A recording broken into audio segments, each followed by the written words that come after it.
몇 년 전 가난한 사람이 절대 부자가 될 수 없는 이유라는 유튜브 영상을 본 기억이 있어요.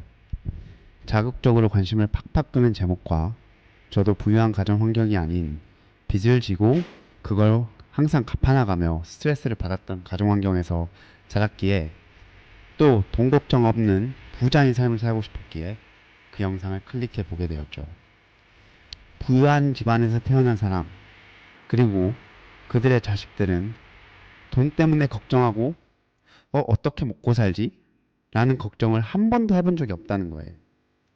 그렇기 때문에 너무나도 당연하게 아이스크림을 먹을 때는 차갑고 달콤한 맛을 기대하듯 너무나도 자연스럽게 자신이 잘 먹고 잘 살 거란 걸 안다는 거예요. 그 무의식 중에 말이에요.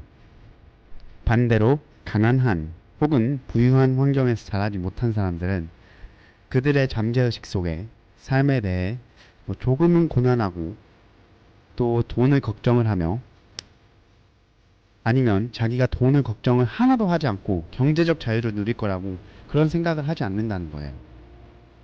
그리고 그 무의식 속의 생각, 그 잠재의식이 저희가 하는 행동 하나하나, 결정 하나하나에 영향을 준다는 것이죠.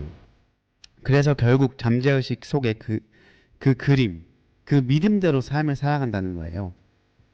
그때 보았던 그 영상은 어느 정도 그런 것 같긴 한데 라는 생각과 한편으로는 진짜 정말로 그런가? 라는 호기심을 불러일으켰죠. 그리고 또 영상에는 잠재의식을 바꾸는 방법은 딱히 이야기를 하지 않아서 성공하게 관련된 책, 팟캐스트 및 영상을 시간 날 때마다 읽고 듣고 시청하며 파고들었죠.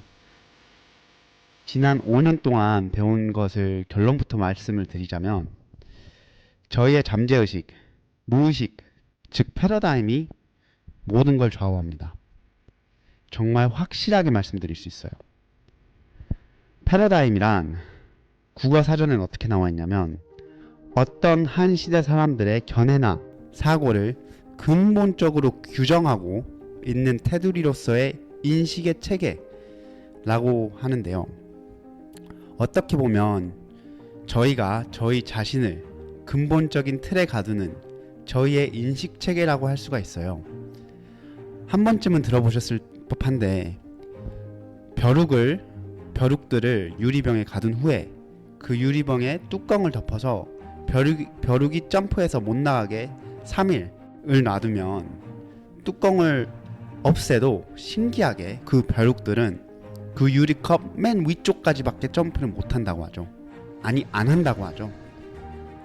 자신의 실제 능력 가능성은 유리병을 넘어서 그 무한한 세상에 향해 있는데 자신의 낡은 패러다임에 갇혀서 제한적인 삶을 살고 있는 거죠.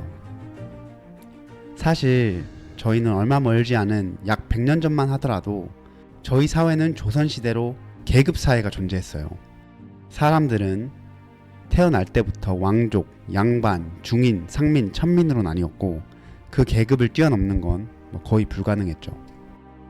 그 계급 사회가 1895년 갑오개혁을 시작으로 공식적으로 해지가 됐긴 했는데 저희의 멀지 않은 중조부님들은 계급 사회를 사셨고 그들이 경험했던 그 패러다임에 기반을 둔 교육을 받고 그 무의식을 가지고 계시는 부모님을 통해서 그 행동을 보고 배운 저희 또한 당연스럽게 낡고 오래되고 그리고 저희의 견해나 사고를 근본적으로 테두리에 가두는 패러다임을 물려받게 되죠. 슬픈 현실이에요. 어찌 보면 안타까운 현실이죠. 하지만 저희는 지금 이 순간 역사적으로 근래 없는 민주주의, 자본주의, 정보화 시대에 살고 있어요. 지금 이 시대에 태어난 그것만으로도 엄청난 행운인 거죠. 벼룩을 가두고 있던 그 뚜껑이 활짝 열린 시대에 살고 있다고 할 수 있어요. 하지만 뚜껑만 열렸다고, 할 수 있는 기회만 있다고 성공을 하고 경제적 자유가 저희에게 주어지는 것은 아니죠. 뚜껑이 열려 있다면 그곳을 나아갈 수 있다는 그 패러다임이, 그 생각이 있어야 돼요. 그 뒷받침이 되어야겠죠. 그리고 그걸 행동으로 실천을 해야 돼요. 하지만 아직도 뚜껑이 닫혀있는 듯한 패러다임에 갇혀있는 사람들은 무의식 중에 유리병을 벗어날 수 있다는 생각조차 하지 못한다는 겁니다. 그저 자신이 알고 있는 행동 패턴 그리고 하루하루의 결정들에 너무 익숙해져 있는 거죠. 또 유명한 한 예가 있는데 물고기들은 물 밖의 세상을 한 번도 본 적이 없고 경험해보지를 못해서 주변에 물이 있다는 것조차도 모른다는 거죠. 그 패러다임 안에는 물이 너무나 당연해서 자신들이 물 속에 있다는 생각 자체를 못한다는 거예요. 물 속, 물 밖 이 경계 자체를 생각할 수 있는 그런 사고가 안 된다는 거죠. 무의식에 그게 없는 거예요. 내 안에 잠든 거인을 깨워라 라는 유명한 책이 있죠. 이 책의 저자이자 세계에서 가장 유명한 인생 코치인 토니 라빈스의 말에 의하면 성공하는 데에는 정해진 어떤 방법 혹은 법칙이 있다고 말을 하고 있습니다. 거기에 더해 충만 및 행복은 또 다른 이야기지만 말이죠 라고 말을 하기도 하는데 일단 충만 및 행복, 삶에 대한 충만 및 행복은 다음에 이야기를 하기로 하고 성공에 대해서 한번 이야기를 해보도록 하죠. 성공이 정말로 어떠한 법칙만 잘 따르면 되는 것일까요? 성공학의 교과서라 불리는 나폴레온 힐의 성공의 법칙이란 책에는 성공에 대한 갈망, 신념, 상상력, 전문 지식, 끈기 등등이 성공의 법칙으로 나오고 있죠. 그리고 더 구체적인 방법 등이 여러 자기계발서에 그리고 성공학 책에 서술되어 있어요. 하지만 그 모든 디테일한 법칙, 성공의 방법 그것들을 말하기 전에 여기서 가장 근본이 되어야 되는 것은 자신이 성공할 것이라는, 결국 성공할 수밖에 없다는 그 자신감 및 신념이 가장 기본이 돼요. 나폴레온 힐의 성공의 법칙을 예로 들어서 한 사업가가 있다고 가정을 해봅시다. 그는 IT 쪽에 종사를 해서 그 분야에 굉장히 전문적인 지식이 있고 이제 회사를 떠나 자신만의 소프트웨어를 만들어서 제2의 카카오톡 혹은 페이스북을 만들고 싶은 강한 열망까지 있어요. 그렇다고 가정을 해봅시다. 하지만 10중 8구 회사를 떠나서 이걸 행동으로 옮기지는 못하죠. 왜죠? 신념이 없거든요. 자신이 성공할 수 있다는 확신이 없어요. 만약 새로운 일을 현재 직장을 다니면서 하든 아니면 관두고 하든 해서 시작하더라도 어려움에 한 번, 두 번, 세 번, 6번 계속 맞닥뜨리게 되면, 그리고 맞닥뜨릴 수밖에 없죠. 왜냐? 새로운 걸 시작하고 어려운 걸 하는데 그렇게 쉬웠다면 누구든지 했겠죠. 그런 시련들을 계속 맞닥뜨리게 되면 꾸준히 이어나갈 끈기가 생기지 않죠. 아니면 끈기가 없어지죠. 결국 관두겠죠. 소위 말하는 실패를 하게 됩니다. 왜죠? 그건 자기 마음 깊은 곳에 자신의 무의식, 자기 자신을 근본적으로 규정하고 인식하는 체계, 즉 패러다임이 난 성공할 사람이야, 내가 만든 소프트웨어는 1000만 명이 사용할 거야, 나는 알아 라고 확정이 안 돼 있어서 그렇습니다. 진정한 신념은 무의식에서 올 수밖에 없어요. 믿음은 눈에 보이지 않는 걸 아는 겁니다. 진정한 신념, 진정한 믿음, 진정으로 아는 것은 치킨을 주문하는 것과 똑같아요. 치킨을 주문하면 당연히 올 걸 알잖아요. 이게 안 오면 어떡하지? 불안해하지 않잖아요. 당연하게 오는 거예요. 이렇듯 난 당연히 성공할 거야, 내가 하는 이 일은 당연히 잘 될 거야 라는 패러다임이 있어야, 그런 신념이 있어야 행동으로 옮길 수 있고 인내심을 가지고 꾸준하게 어려움을 이겨나갈 수가 있습니다. 그리고 그 패러다임, 그런 무의식을 가지고 있을 때 성공을 향해 나아가는 그 결정 하나하나, 행동 하나하나가 성공에 자신도 모르게 정렬이 되는 거죠. 성공을 한 많은 사람들이 이 시점에 이렇게 하는 게 위험이 컸을 텐데 어떻게 하실 수 있었죠? 라는 질문을 많이 받는데, 굉장히 흔한 답변 중에 하나가 첫 번째는 그렇게 위험한 줄 몰랐어요, 좀 무식했었죠, 무식한 놈이 용감하다, 그런 답변 하나, 아니면 알았는데 왠지 잘 될 것 같았어요, 그런 느낌이 들었죠 라는 등의 답변이 가장 많아요. 다른 말로 하면 무의식 중에 잘 될 줄 알았던 거예요. 그렇다면 무의식 및 패러다임은 어떻게 바꿀 수가 있을까요?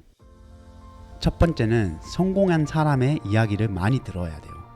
저희의 무의식이 부모님과 친구들 등 주변 환경을 통해 지금과 같이 정의가 됐다면 주변 환경을 바꿔야죠. 이런 말이 있어요. 가장 친한 친구 3명을 보면 그 사람이 어떤지 알 수 있다. 친구란 무엇입니까? 자신의 생각을 교류하는 사람이죠. 그렇다면 성공한 사람들과 생각을 교류해야 돼요. 무엇보다 그 사람들의 말을 귀담아 들어야 돼요. 지식은 듣는 데서 오지 말하는 데서 오지 않습니다. 무엇보다 성공한 사람들의 성공 이야기 및 방법을 듣다 보면 저 사람도 했는데 나도 할 수 있겠는데? 라는 생각이 서서히 들기 시작합니다.